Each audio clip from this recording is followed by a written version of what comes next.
Hello, my name is Chris Tanner, and I am here to demonstrate and talk about the Programmable Logic Controller, or PLC, to you. This is for Engineering 101, Introduction to Electrical Engineering. Uh, so let's go ahead and begin. No single invention has had as much impact on the manufacturing sector as the PLC. Invented in 1968 by Dick Morley and a group of fellow geeks, the PLC allowed us to automate industrial processes with multiple input and output arrangements in real time. With the ability to withstand extreme temperature ranges, electrical noise, and vibration, it changed the way we automate our factories and is still widely in use today.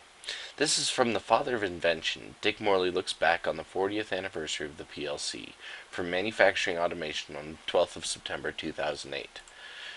Morley wanted a logical controller that had no interrupts for processing, direct memory mapping, no software for repetition, slow speeds, and a rugged design tough enough to withstand big industry needs. Morley, along with several others, would go on to design a controller that would fit the bill. One part of that was they had to speed it back up because the slow speeds weren't quite working out.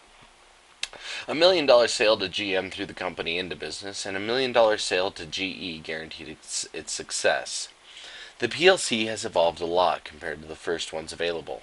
Nowadays, PLCs are the heart of most, if not all, industrial control systems. They are used in mines, quarries, factories, supermarkets, and even ski lifts. Because PLCs have evolved so much over the years, the way we can automate are nearly limitless. There are compact PLCs with a few inputs and a few outputs for small applications, and there are networked webs of PLCs running on a single processor automating entire facilities. The degree to which a system can be scaled is innumerable. The fundamental components of the modern-day PLC consist of a power supply capable of converting various input potentials to the voltages necessary to feed individual components across the backplane.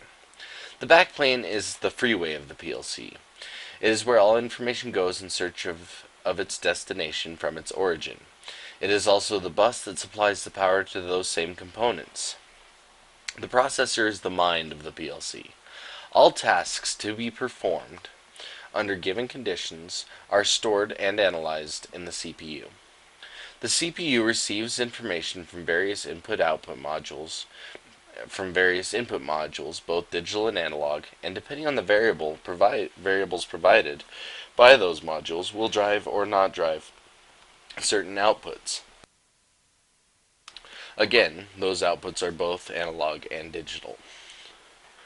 Finally, there is language that the PLC understands. The programming language for most PLCs is called ladder logic, and it is essentially a graphical front end to the C language. Ladder logic derives its name from its appearance. The code distinctly resembles a ladder. A rung in a ladder must have output conditions. The input conditions are not necessary, but an unconditional output will always be true, or on, or 1. All three mean the same thing in the PLC world. You can see in the logic provided that rung 0 has let me bring up the logic provided. You can see in the logic provided that rung 0 has a series of what appears to be normally open contacts. These are called XICs, or examine if closed, or on. What this means is that if the input circuit is complete, then the XIC will become true, meaning it is being examined because it is closed. The inverse of this logic is the XIO, examine if open, or examine if off is another term for it. You can see in rung 2 there is a bit using the XIO. That's the one that's labeled 243.done, and it looks like a set of normally closed contacts.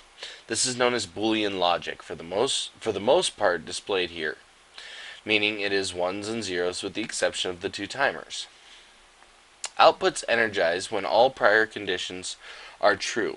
It doesn't matter what's on or off, only what's true. And to go in a little more, Boolean is true and false logic only, not in computer terms that's ones and zeros. But the coding involved in PLCs becomes much more complicated and diverse as inputs and outputs and internal bits get added to the system. The programs tend to become more like a spider web, where everything is separated but in some ways interconnected. While the programming may have its complexities, it is a far cry more manageable than setting up thousands of arrays of relays and switches to accomplish the same goal. This is why PLCs play such a large role in the system as a whole, and why they will continue to do so for a long time to come. I hope you enjoyed the show, and thank you for your time.